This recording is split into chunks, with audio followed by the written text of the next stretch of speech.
Добар ден уште еднаш од прес-центарот на Цивил, овој пат во едно поинаково издание на Перспективи, како мултимедијален медиумски прилог што Цивил од 2017 година го практикува како свој придонес кон општествениот и политички диалог на земјата, давајќи ги главните оценки и препораки и прогнози за годината што следи, меѓутоа осврнувајќи се истовремено и на она што сме го поминале во годината што останува зад нас. Овој пат Перспективи 2023 година, малку во поинаков формат ќе го започнеме, меѓутоа тоа не значи дека тука ќе застанеме и дека како и секогаш од 2017 година па наваму нема да дадеме свој придонес преку ставови, интервјуа, изјави од еминентни личности познати на јавноста од политичкиот, општествениот, граѓанскиот живот до некаде средината на јануари наредната година. Денеска во ваков формат и во живо ќе го започнеме разговорот со Џабир Дерала, претседател на Цивил, и со новинарката Сонја Танеска и наша драга колешка и другарка воедно, и ќе зборуваме на две теми, значи така и ќе го започнеме перспективно овој серијал, тоа е политиката и економијата. Во овие 2 часа кои што ги имаме пред нас, нашите соговорници од прес-центарот на Цивил ќе зборуваат, односно ќе одговараат на навидум две едноставни прашања, а тоа се како ќе оценат годината што изминува, односно како ќе оценат 2022 година и кои се перспективите за 2023 година. И без да должиме премногу, ќе започнам веднаш со Џабир. Џабир, добар ден. Добар ден. Ајде, првото прашање, како ќе оцените 2022 година на политички план? Добро, 2022 година, јас би сакал да ја цитирам честитката на Цивил, нели, специфични честитки секоја година генерира креативниот тим на Цивил, и тука би сакал да кажам дека всушност 2022 година беше една од годините со најмногу предизвици во споредба со повеќе децении, јас би рекол 8 децении наназад. Светот не бил соочен со волку многу тешки предизвици, кризни состојби, и се разбира нашата земја не е нималку исклучок од тој огромна низа на предизвици, и се разбира во таа смисла си имаше и своји специфики, нели, како македонишец Уштенде, што си е секојаш специфично, дури во поглед на другите земји на Балканот, Македонија често пати се појавува како најспецифична земја, поради својата и положба, својата конституција, историја и така натаму. Во таа смисла би сакал само практично телеграфски да набројам неколку, меѓутоа не да ја исцрпам листата од предизвици, кои во 2022 година беа предизвик за македонското општество и за државата. Пред се, Македонија наследи една многу тешка состојба од 2021. Во континуитет имаме предизвици, значи од како е паднат режимот во 2016, односно 17, така секоја година имаме нови предизвици, нови турбулентни мигови наспроти оние позитивни процеси кои се водат. Така што наследи состојба од локалните избори. Локалните избори беа навистина многу проблематични, високо проблематични, кои воедно предизвика и политичка криза. Тоа видовме и еден преседан. Политичар на толку висока позиција каква што ја имаше Зоран Заев, и премиер и лидер на владеачката партија, поднесе оставка по двете основи и даде еден пример во регионот и во пошироки рамки. Меѓутоа, истовремено тоа предизвика и политичка криза. Имавме силна турбуленција и во парламентот, а потоа од тоа излеговме со нов владин состав предводен од Димитар Ковачевски. Сепак тоа не беше единствениот предизвик, да беше тоа, ќе беше добро, меѓутоа војната во Украина веднаш на самиот почеток предизвика светска криза, се разбира тоа силно ја почувствува и Македонија. Руската брутална агресија против Украина не беше само агресија против соседна држава и против суверенитетот на една независна држава, туку беше и удар врз целиот слободен свет. Во таа смисла Русија само ја продолжи, односно ја засили хибридната војна која ја води веќе долго време против демократскиот дел од светот. И Македонија се соочи со низа хибридни напади, најактуелни се еве и во 2021 година, последните 2,5 месеци и серијата закани со бомби, меѓутоа хибридната војна не се ограничува само на закани со бомби, тука се и сајбер нападите, разузнавачките операции, другите субверзивни дејствија на оние што водат хибридна војна против државата, против нашата држава, се разбира и во низа други места низ светот. За одбележување би сакал да кажам дека 2021 година беше година и на огромни успеси. Ние конечно по 17 години чекање пред портите на ЕУ, на Европска Унија, конечно добивме отварање на преговорите датум и потоа ги започнавме и преговорите за прием во ЕУ, еден фантастично голем успех на државата и на општеството. Меѓутоа, тоа се разбира не можеше да помине без проблеми, така на македонската јавност и во сеќавањето наше ќе остави темна дамка серијата насилни протести кои се случија во јули, токму наспроти, тоа ние ги окарактеризиравме како антиевропски, антизападни протести во кои високи функционери и познавачи и експерти, меѓу кои експерти на цивил го оценија како уште еден напад врз демократијата во Македонија, меѓу другото и дел од хибридните напади со руски шмек. Во тој месец видовме едно разочарувачко мобилизирање и на интелектуалци, новинари, медиуми и невладини организации кои со пари од Запад одеа против Запад, токму текот на тие насилни протести.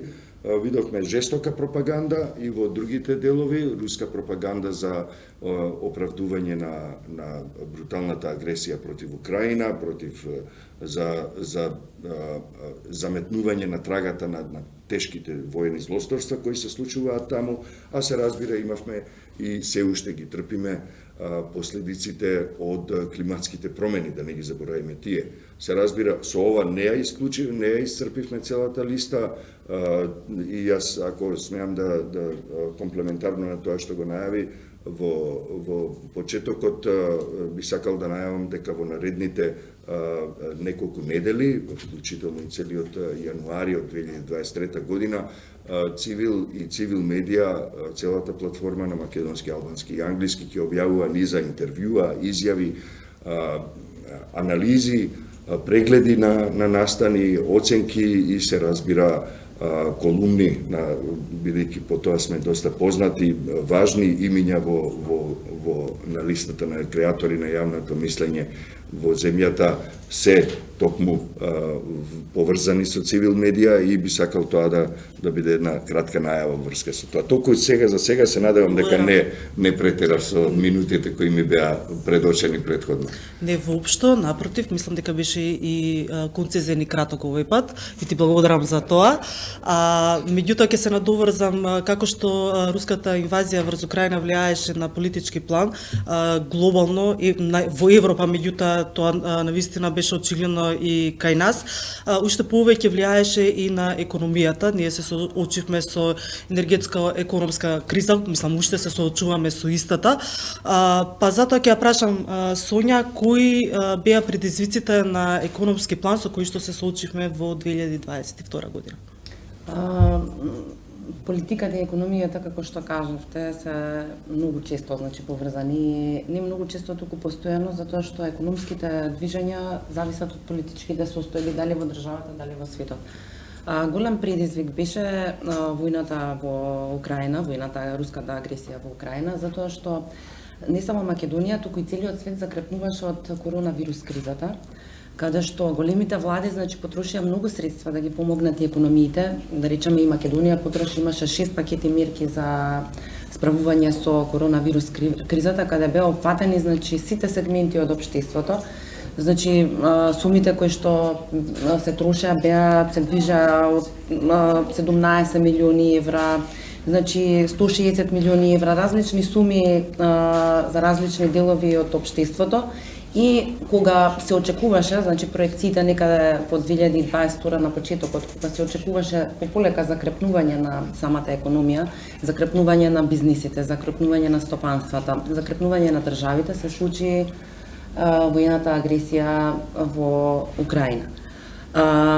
Тоа создаде многу голем проблем и создаде многу високи цени на енергенсите, затоа што се покажа дека Европа пред се премногу зависна од гасот од Русија.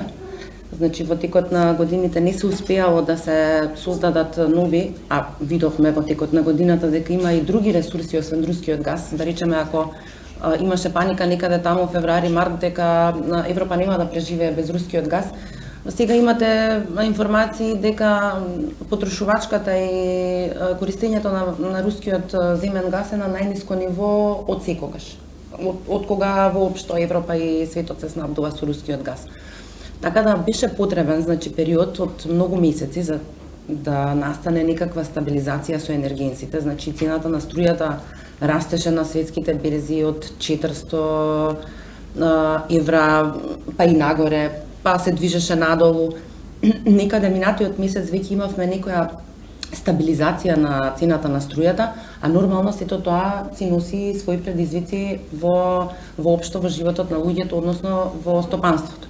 Бидејќи стопанството е зависно од енергенсите, под стопанството не се само компаниите, под стопанството е и храната, која што доживеа највисоки цени. Инфлациите, не е само Македонија исклучок, во Македонија реалната инфлација некаде достигна до 20%, но на годишно ниво се движи некаде 15%, а иста е состојбата и во Хрватска на годишно ниво, и во Бугарија, кои што се земји, да речеме, членки на Европската Унија, а Македонија има многу послаба економија, во однос на овие две економии многу помала поддршка, за разлика од нив, затоа што ние сме генерално зависни од увоз. Увозот е тој што прави голем проблем и затоа имаме всушност и двојна инфлација и толку висока инфлација, затоа што и производите што ги увезуваме веќе имаат одредена инфлација од земјите од каде што доаѓаат.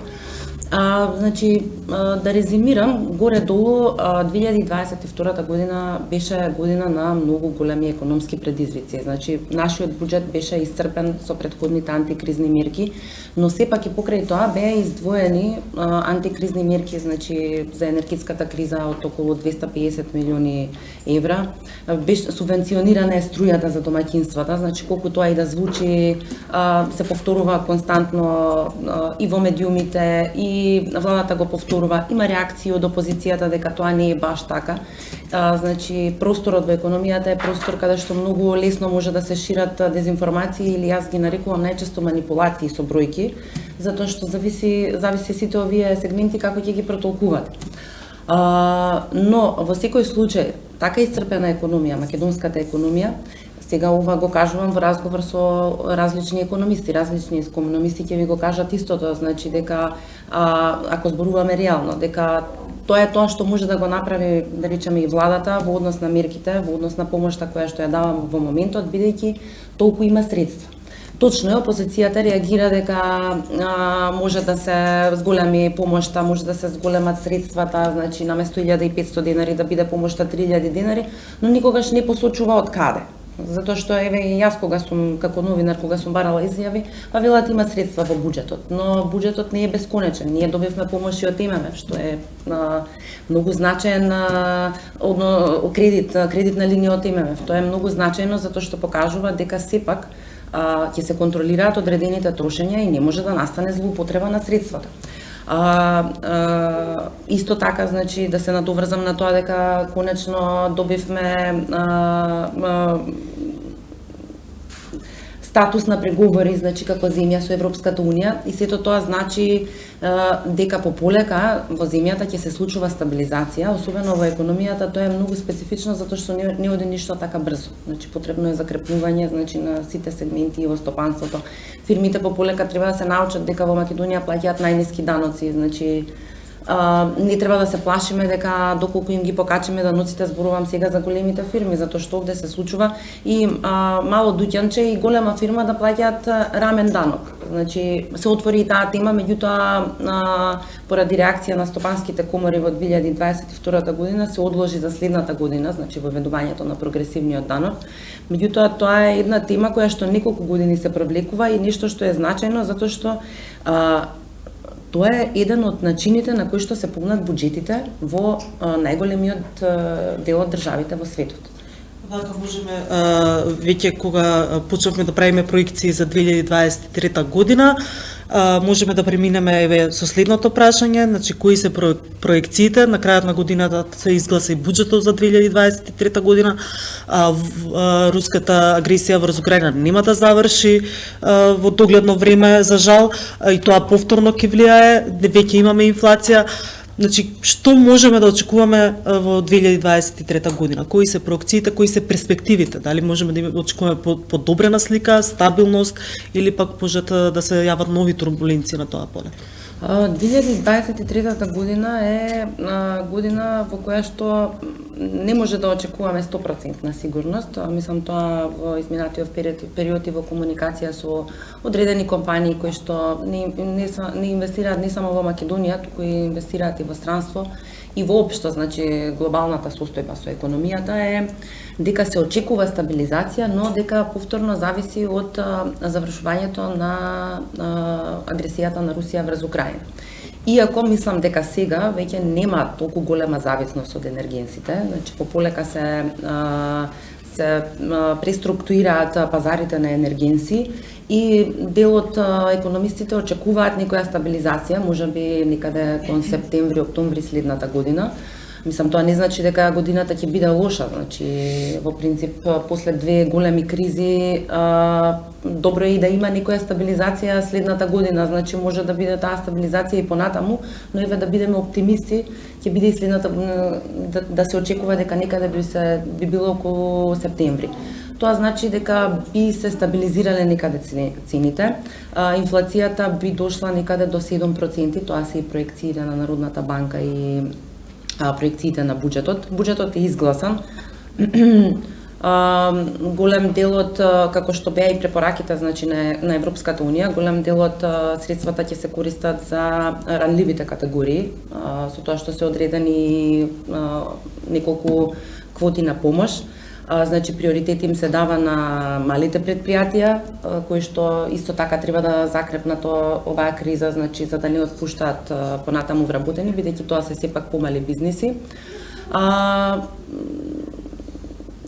Очекувањата се генерално дека и 2023 година ќе биде тешка, со големи предизвици. Јас би го цитирала професорот Ванчо Узунов, со кој што често комуницираме, кој што вели дека во вакви кризни состојби секогаш треба да се штеди, значи ние и како народ треба да се научиме да штедиме, значи да не имаме непродуктивни трошоци. Енергетска криза може да се заштеди во однос на грејењето, може да се заштеди во однос на некои други работи кои што се непотребни, за да се преброди целиот тој процес и за да можеме, значи, пополека да продолжиме понатаму, значи да го подкрепиме и стопанството, да го подкрепиме и воопшто животот на луѓето, значи да се помогнеме самите на себе. Ти благодарам, Сонја. 2023 година ги почнуваме и со евидентно видливи последици од климатските промени. Во декември ние имаме сонце, имаме 10 степени надвор, отколку да имаме минус 10 и да имаме снег. Па еве уште еден потик за граѓаните, значи веќе кога се најавува топол јануари, нека заштедат малку и на тоа поле во таа насока. Џабир, 2023 година на опозиција опозицијата 2022 им пропадна барањата за предвремени парламентарни избори. Онака како што стојат работите, најверојатно ќе продолжат истата приказна, најверојатно до 2024 кога оптимистички се очекува да ги имаме редовниот изборен процес. Кои се перспективите за нашата земја на тоа во таа насока, значи генерално не само за изборите за 2023 година? Кога правам проекции, обично изработувам најмалку 3 сценарија за тоа како може да се одвиваат одредени состојби. Никогаш не го изоставам и светскиот, односно меѓународниот влијанието на меѓународната ситуација. И од таа гледна точка би сакал да кажам дека Македонија и во наредната година ќе остане длабоко поврзана и зависна од тоа што се случува на меѓународно ниво. И во таа смисла се разбира, би сакал да почнам со на лошото сценарио, едно од 4 кои ќе ги развијам се надевам до крајот на првата недела од 2023, а тоа е дека ќе имаме и ќе се соочиме понатаму со тешки последици од воената агресија против Украина, иако Русија, односно Путин, ги губи позициите уште од август 2022 и тоа ќе се прелее полека, ќе се приближи кон Кремљ. Губењето на позиции во Украина ќе се приближи како ситуација кон неговиот дворец и неговата долга 6-метарска маса, бела маса. Меѓутоа, неговата агресија против Украина и против слободниот свет веќе сега во 2022 година се гледа дека предизвикува една многу жестока трка на самиот почеток сме на нова жестока трка во вооружувањето. И тоа не само нуклеарното, туку уште повеќе во конвенционалното вооружување, на тешко вооружување, ракетни системи, тенкови, артилерија и така натаму. Значи уште еднаш 2023 година ќе се врати некаде назад во децениите на помрачните децении на развојот на светот после Втората светска војна, па дури и пред Втората светска војна. Хибридната војна ќе се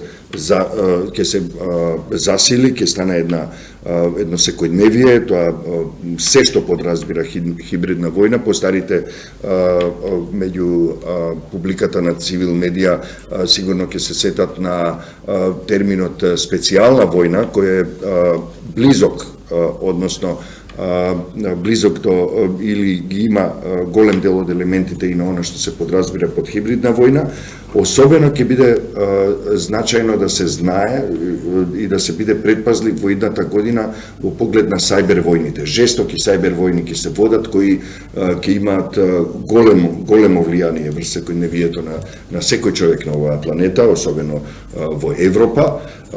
И исто така, како што се гледа во најавите од она што се чувствува веќе и што се гледа од процесите и од настаните, можно е многу брзо за некој месец уште на почетокот на 2023 година да избијат нови воени жаришта. Тоа или вооружени конфликти, тензии, многу жестоки тензии, и тоа може да предизвика и нови големи мигрантски бранови, односно бегалски бранови, а се разбира Македонија се наоѓа на една од најпроминентните рути на мигрантските бранови. Исто така во светот ќе забележиме стагнација на борбата против климатските промени и исто така стагнација на напорите да се бори светот против сиромаштијата. Значи, тука можеме да видиме едно сериозно разнишување на сите, наречиси сите милениумски цели на Обединетите нации, каде што сите држави се согласија. Исто така на локален, односно на национален план, тука во Македонија може да се очекува радикализација, односно ќе продолжи таа радикализација на антизападните и националистичките политички и други инсталации во земјата, кои ќе се обидуваат на различни начини да ја пресликаат, односно да ја прелеат кризата која започна, која се интензивираше, не дека е започната во 2022, да се прелее преку македонската граница српско-косовската тензична ситуација, односно проблем или криза на македонско тло. Тука има предуслови за такво нешто, се гледа дека и медиумите, и дел од граѓанскиот сектор, и дел од политичките партии го користат тоа како ресурс да можат да ја разнишаат европската иднина на Македонија, и тоа може да биде многу сериозен момент, односно многу сериозен предизвик за Македонија. Наспроти тоа, само еден дел од подоброто, посветлото сценарио, очекувам сепак и институциите и голем дел од општеството, односно граѓанските организации, владата, институциите и голем дел од прогресивните граѓанки и граѓани да се вклучат во промените, демократските промени во земјата, кои се соодветни на нашиот пат кон Европска Унија, кон членство во Европската Унија, и во таа смисла очекуваме интензивирање на овој процес, и тоа ќе има барем малку олеснителни, ако не и многу добри успеси, односно резултати во 2023. Би сакал малку со попозитивен тон да завршам во оваа прогноза. Се разбира, таа е во оној четвртиот, ако почнеме со лошото сценарио, четвртото би било најдоброто сценарио, тоа е дел од најдоброто сценарио. Значи, инсистирање на интензивирањето и квалитетот, на подигнување на квалитетот на реформите во земјата по сите основи во поглед на зачленувањето во Европска Унија. Благодарам, Џабир, и јас се надевам дека најпозитивното и оптимистичко сценарио ќе биде и наша реалност. Ви благодарам, Сонја Џабир, многу за учеството и ви посакувам успешна и перспективна 2023 година.